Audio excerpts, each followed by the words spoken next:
When people think of racketeering, they typically think of the mob prosecutions from the 70s and 80s and the Gambinos. Racketeering in general means engaging in a series of acts through specific federal crimes or state crimes like murder, murder for hire, bribery.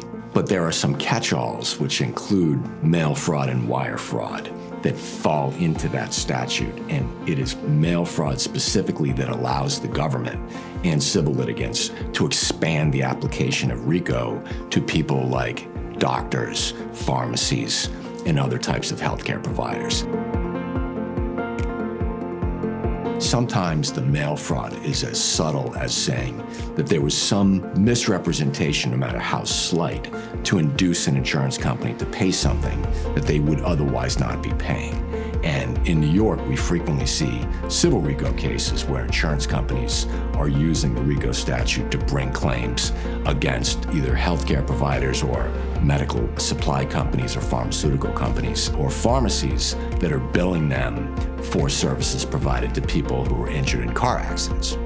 One of the main bases for these claims is that the medical providers are not in compliance with local and state licensing laws. The insurance company, they take the position that had we known that, we wouldn't have paid this bill.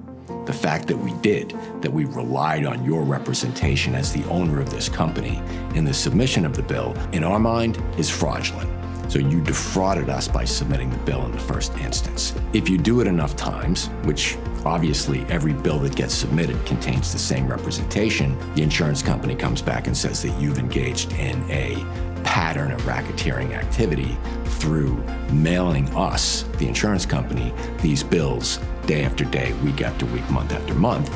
They've been wildly successful with that.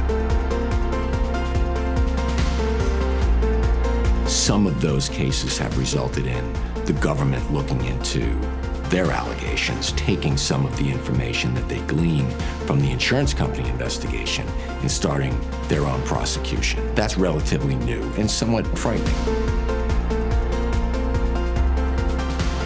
A good practitioner and a wise client should understand the contours and dynamics of the industry in which they're operating.